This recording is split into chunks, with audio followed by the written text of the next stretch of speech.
Welcome to the Pharmacy Future Leaders podcast with your host, Tony Guerra. The Pharmacy Future Leaders is part of the Pharmacy Podcast Network, focusing on pharmacy student perspectives, interviews, and the future outlook of our pharmacy industry. This is Brandon Dyson, founder of TLDRpharmacy.com, and you're listening to the Pharmacy Podcast. Welcome to the Pharmacy Podcast Network. I am your co-host, Tony Guerra, for the Pharmacy Future Leaders podcast, broadcasting from the Des Moines area Community College Health and Public Services Building on DMACC's Ankeny campus. Connect with me via Messenger on Facebook, TonyPharmD1, or you can find over 1,200 pharmacy videos at TonyPharmD on YouTube, or on my newly revamped website, memorizingpharmacology.com. That's bad when you can't memorize your own website. All right, Brandon Dyson and Sam O founded www.tldrpharmacy.com. It provides cheat sheets and easy-to-understand overviews of dense clinical topics. He's a clinical pharmacist for an academic medical center in Austin, Texas, and an assistant professor of pharmacology for the online nurse practitioner program at the Georgetown University School of Nursing. He graduated from Howard University College of Pharmacy, completed a PGY1 practice residency at Georgetown University Hospital in D.C., and he is board certified in pharmacotherapy. He can be reached at brandon@tldrpharmacy.com. Welcome to the Pharmacy Podcast. Thanks for having me, Tony. We're going to just start off with this one question, then we're going to see where the conversation takes us, but everyone's leadership road is a little bit different. Tell us exactly what you're doing now as a pharmacist and how you got there. Okay, so right now I'm, as you mentioned, in an academic medical center. It's associated with the University of Texas. It's right in downtown Austin. Primarily, I'm working in oncology. I am the pharmacist in charge of will be the pharmacist in charge of a outpatient infusion center pharmacy that's not fully open yet. So it's a pending pharmacist in charge, so to speak. But anyway, I work there most of the time, over 80% of the time, and the rest of the time I will float around doing stints just on the inpatient floors, and also in a strict distribution model from the central pharmacy. Okay, and what do you feel is your area of expertise? Because you said that you did residency. Did you do PGY2 and PGY1, or just PGY1 and then oncology, or how did you get into that area of expertise? So I did just a PGY1 residency, and honestly, I didn't do a PGY2. I didn't have much of an interest in it. I sort of accidentally fell into oncology.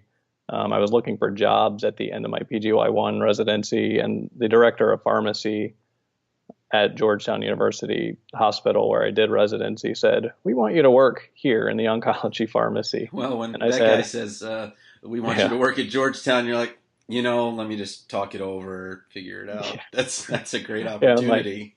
Exactly. So and I ended up growing to like it quite a bit. So it was really fortunate in that sense. Now, are you a native Washingtonian? What made you pick Howard over maybe Maryland or one of the Virginia schools? So I am from Maryland, born in Maryland, spent most of my life there. Spent a couple of years in Delaware also. I lived at the beach for a little bit, and it was in Bethany Beach, Delaware, just for a little bit, for a couple of years. And then I moved, and I was living in Arlington, Virginia at the time that I was applying for pharmacy schools.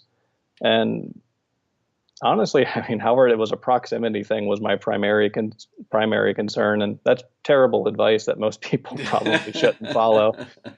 But I was loving living in Arlington. I had a stable group of friends there, and Howard was very close.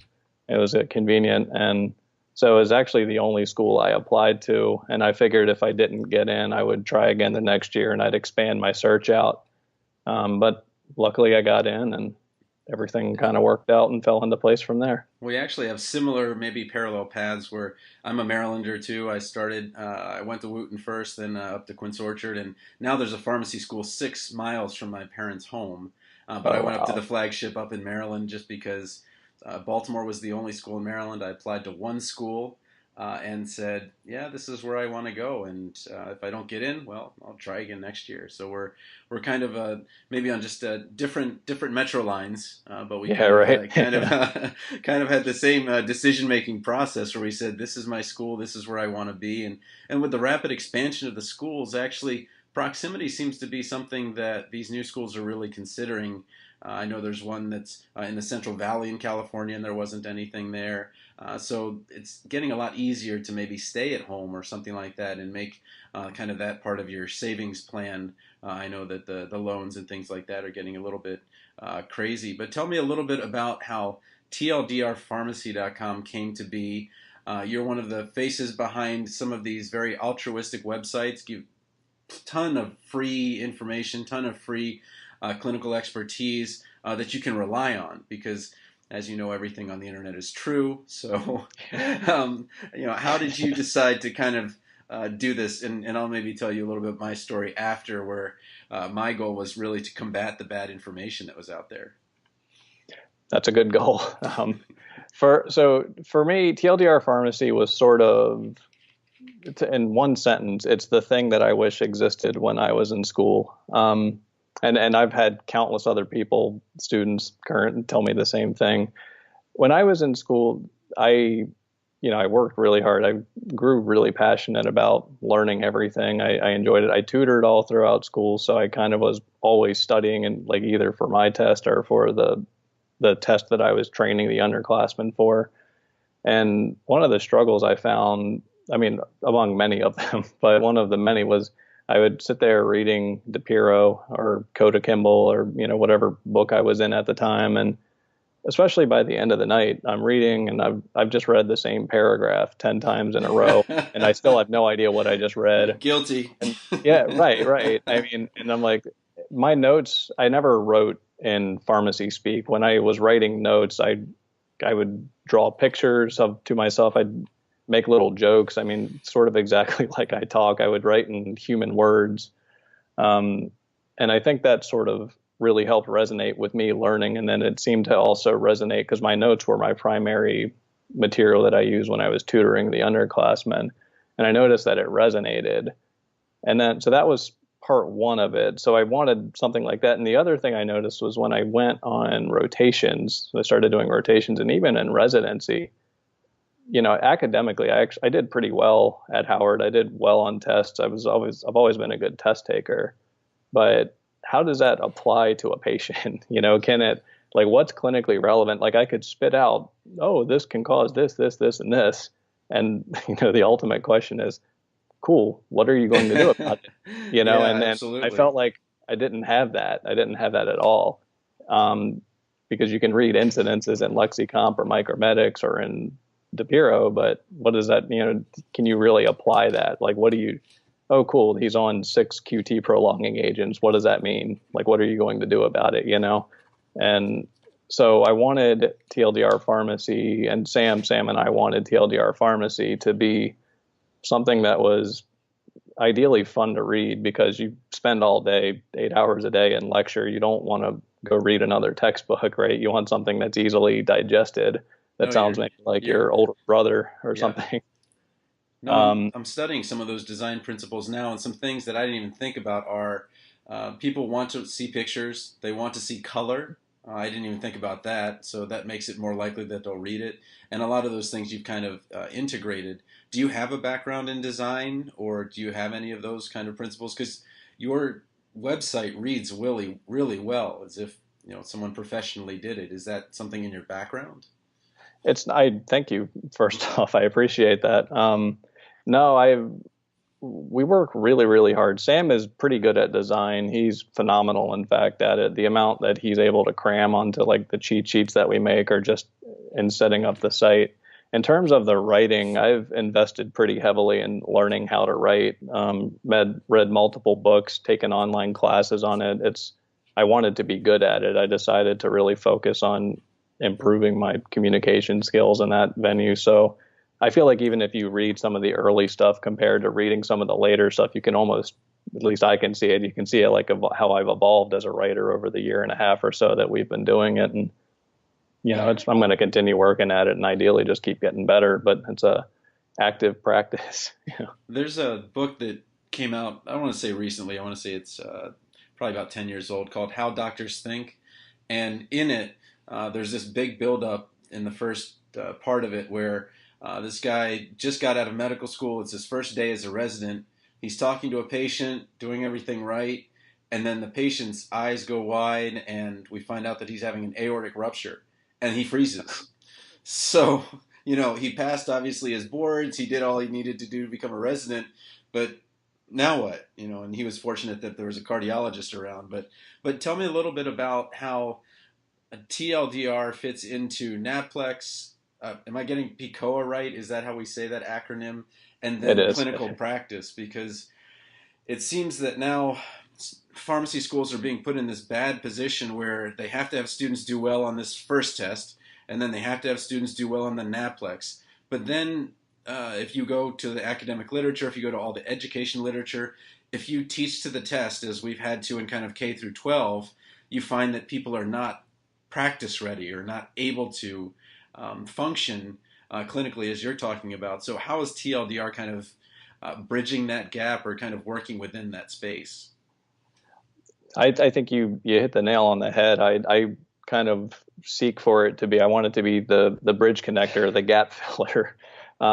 Because, and so what I mean by that is, if like, especially on some of the longer articles, I consciously try to incorporate all facets of it. Like, I will give the plain English explanation of, here's the pathophysiology, here's what's going on, here's the pharmacology for that matter, here's, this is an active 10A inhibitor, and this is what's going on, and this is what it's actually doing. Then I will also try to give you, here's what a test question is probably going to look like in school, right? Like, if I was writing a test question, and this is something I actually do in my profession, yeah. Here's the sort of thing that I would write as a test question. This is what I would consider testable knowledge. And then I try to say, okay, so now we're in clinical practice. I guess I'm still thinking of I recently did an anticoagulant breakdown, but there's, I look at the NOACs in pretty good detail in that article, and here's all the trials, and here's what they compared. Here's the APPE trials, between all of the NOACs. Here was the CHAD score that they were comparing against warfarin. Here's what it found. So you see, okay, apixaban was actually superior, even though it was not a superiority trial compared to warfarin, and it was actually safer. And so, like, here's the practice implications. So if you have a patient that's got a risk for bleeding, maybe apixaban was a good NOAC if you weren't going to go with warfarin and AFib. And so I try to incorporate all three aspects, basically: test questions, plain English explanations, and just clinical practice pearls, things that you can tell yourself, the physicians and nurses and anyone else you're working with, and of course the patients, because patients don't want you to sit there and talk about, they're going to glaze over if you sit there and talk about respiratory depression and hyperkalemia, and if you start saying all these mumbo jumbo words, it will mean nothing to them. So, but tell me a little bit about the humor that goes into the site too, because although you didn't make this your title, the title of what the newer one could have been, let's pick 4 letters between V and Z for our brand name of our next, Betrixaban. What is it, Bavixa or something like that? Yeah. And let's, so how is it that you kind of incorporate some humor into it? When you send an email out, and I'm on your subscriber list, let me actually tell you how I got on your subscriber list. I told my APPE student that I want to learn about chemotherapy and these other topics. And she's like, okay, well, I downloaded these. I had to pay for them. But, and I was like, what did you download? It's like, oh, I went to TLDR. I was like, what's TLDR? So then I went to TLDR, and then I subscribed, and then I started getting your emails. And I was like, oh, this is fun. This isn't, I don't want to knock anything, so I'm not going to say something specific. But I was like, oh, this is kind of interesting. This is fun. How have you kind of kept humor in it? Because it's almost like, there was a movie like this, but basically it was like, there's no laughing in pharmacy. No laughing. No, 6 years, no laughing. This is organic, pharmacokinetics, pharmacodynamics, there'll be no laughing. And if you go to one conference versus another. I'm not going to mention the name of the conference where you go to apply for residencies, but it's just a little more stiff because everybody's so scared that some residency director is going to see them somewhere on social media and they're not going to get the residency of their dreams and so forth. How have you come back out of that and incorporated humor into learning? Because really, if it's funny, if it's humorous, it tends to stick. Honestly, I mean, that's just me. It's me and Sam. That's just our person. Like reading an article on TLD, if I was to explain it, if I was presenting it to you in a class, maybe with not cursing, because we curse occasionally in it, so I probably wouldn't do that in a lecture hall. But if I was precepting you on an APPE rotation, like this is how I would talk to you. It's just my personality. I joke. Sam jokes. It's just who we are. I think that does tend to help. It does differentiate us from a lot of the other stuff out there. And that's, we want that. Like I want people to enjoy reading the website. We put a lot of work into it, many, many hours. I want you to get it and I want you to come away with useful knowledge that, hopefully you didn't have a terrible time reading. No, I'm embarrassed to say that I would prefer to read it that way than to go to, the journals. And I almost feel like I'm picking up some really good cliff notes, like super cliff notes, like that I can say, no, this isn't wiki, it's TLDR, and like, oh, okay, well that's all right then. This is it's just. So I think that anyone would prefer, like, and if they tell you like I prefer reading journals, like they're probably lying. Like the only reason, I mean, you need to validate what I say, and I'll plaster disclaimers all over the website, right? Because stuff changes and I might be wrong. Like I'm not Superman, so it's, suspect. So like, please validate, don't use it as a source, but it's my opinion on whatever topic it is that I'm discussing. Right. And so that's why you should always validate and be able to read. I think we need to be able to do both. We need to be able to understand and evaluate literature and whether or not it's clinically relevant to whatever patient population we're working with. But we also need to be able to translate it for our patients and for doctors. And we need to be able to speak both languages, kind of just being like multilingual, bilingual, trilingual, however many languages we have to speak. So within the triangle of the nurse, doctor, physician's assistant, physical therapist, dentist, and all of that. Tell me a little bit about how, so if we go 20 years back, we were separate buildings. Nursing was in one building, medicine was in another building, pharmacy was in another building. Maybe we would see each other out, but we would even call our parties, that's a pharmacy party, that's a lawyer party, that's a doctor party. What is it that you've been able to do since you're a little more recent graduate that is different, that you've been able to kind of bridge that with the other practitioners? Because we talk about the value of the pharmacist to pharmacists, but how do you convey that to nurses, doctors, physicians assistants?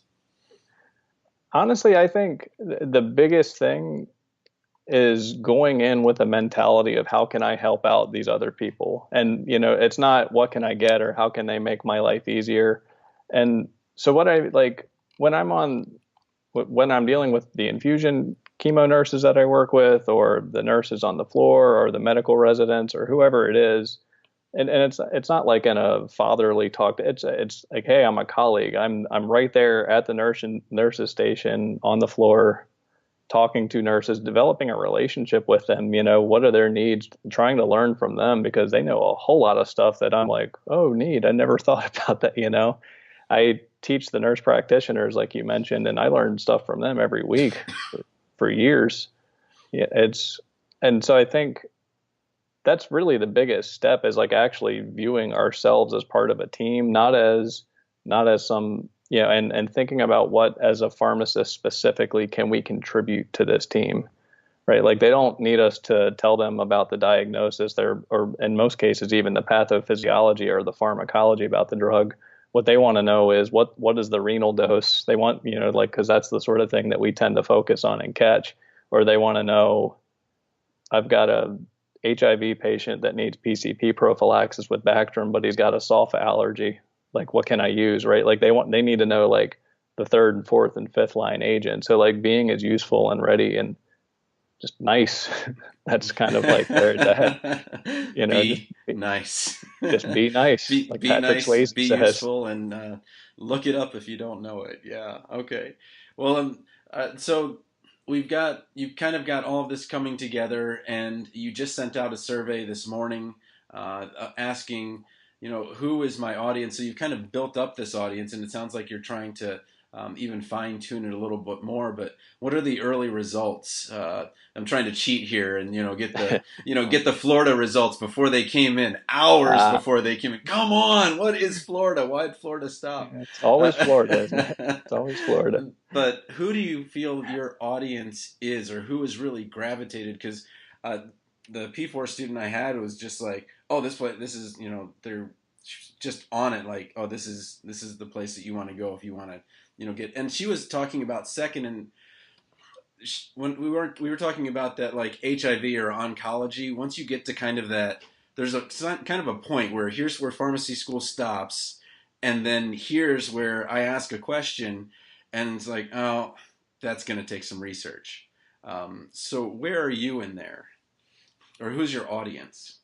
So one, if you still are in contact with that student, please send her a thank you note for me, or let me give her a shout out right now. But two, most of our audience, I mean, the bulk of our audience are pharmacy students, and with a pretty close second actually being pharmacists.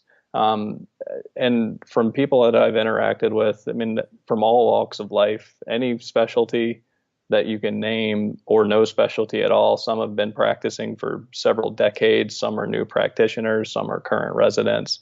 We also have a couple hundred nurses and a couple of hundred, we classify as other, which could be a doctor or PA or et cetera, someone else that doesn't fit nurse, pharmacist, or pharmacy student.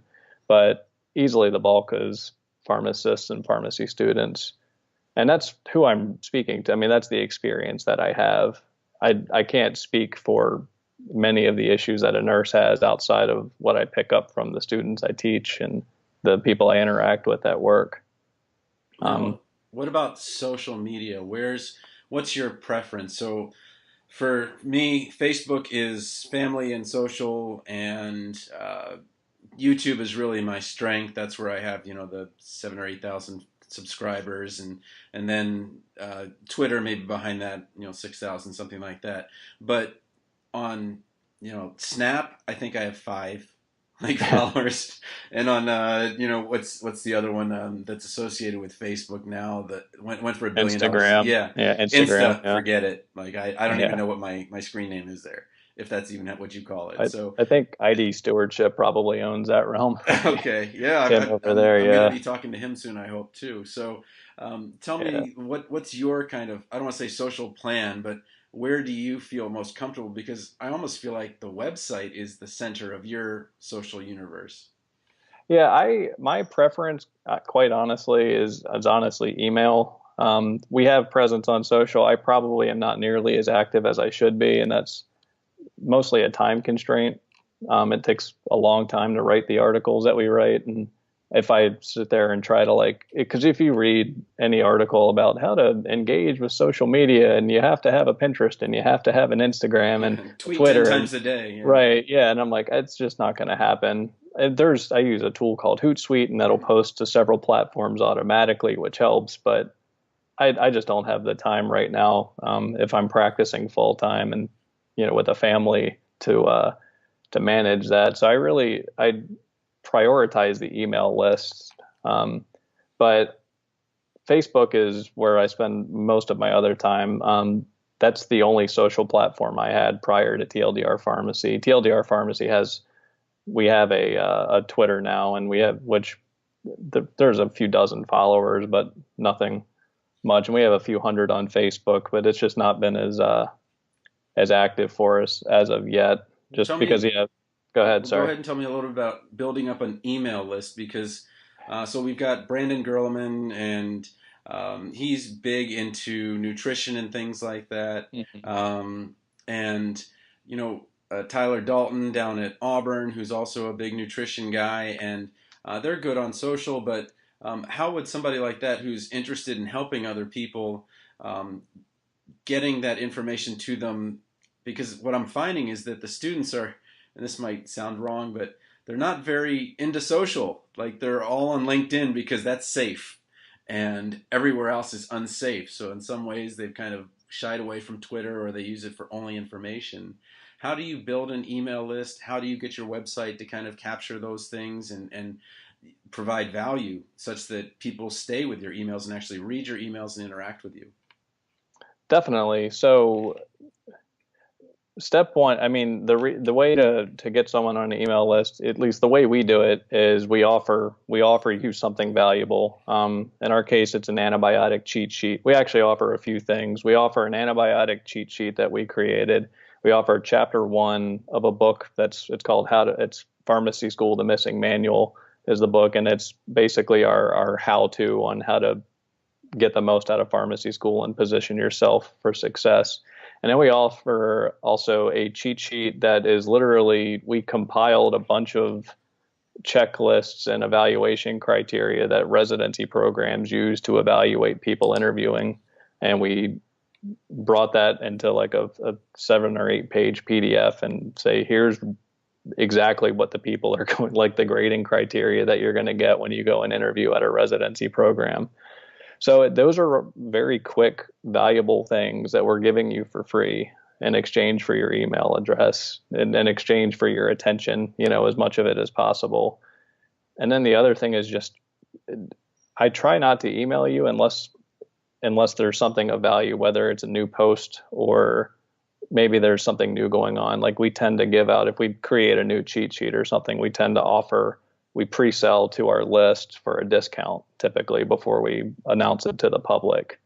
Give you some reason to be on the list, and as a way of saying thank you for doing this. And I can attest to the value of that antibiotic cheat sheet. We were going back and forth on it, like, oh, this is so good. So we were just, because I've got my textbooks here, and I'm like, wow, we just took 50,000 words and put it down to about, a couple of hundred. So I appreciate the cheat sheet, and then we downloaded some of the other ones as well. Well, what's the best way for people to contact you? I know that they can, sign up for TLDR, but what if they wanted to get in touch with you? I heard it at the beginning, but is that email address the best way to contact you? Yeah, Brandon at tldrpharmacy.com is the best way. It goes straight to my personal inbox. And if you write me, I'll write back, I promise. So, and one last thing about that TLDR. My undergrad is in English. Can you explain TLDR for those that might not know the phrase and how it fits so well into pharmacy? So yeah, it's sort of tongue in cheek, but I got it from Reddit, but you find it on any like online messaging sort of forum platform or whatever, but it stands for too long didn't read.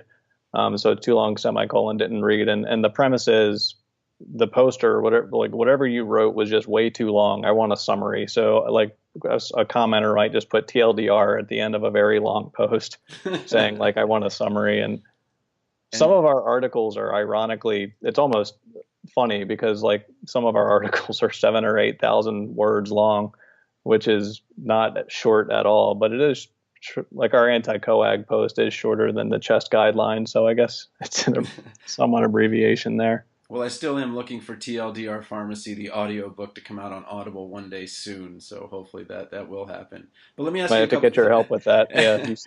Yeah, absolutely. Absolutely. I really got lucky with that top 200 drug book I wrote.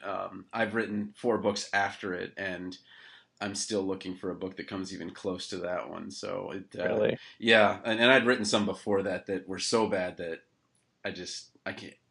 Amazon will not take books down. I got to tell you, I've read Memorizing Pharmacology, a relaxed approach, and I recommend it. I recommend it already to my nursing students this year. I mean, because it's good. It's easy to read. I appreciate that. I like the way you break down the etymology of the words. Like your background there serves you really well. I thought it was really useful. Okay, cool. Well, let's go with a couple of quick hit questions to close it out, kind of keep it under our listeners' commuter time. What's your best daily ritual to keep your work on track? I wake up at 5 in the morning most mornings. I make a coffee, and I sort of I might read a personal book that I'm reading, normally nonfiction, for 5 or 10 minutes while the coffee's brewing. And then once the coffee's here, I sit at my desk and I start writing or doing whatever it is I'm doing for the TLDR at that moment. What's the best career advice you've ever received or given? You went to Georgetown and now you're at a destination like Austin. So how did that happen? Best career advice. Yeah. So I guess two things. One is be flexible, be open-minded.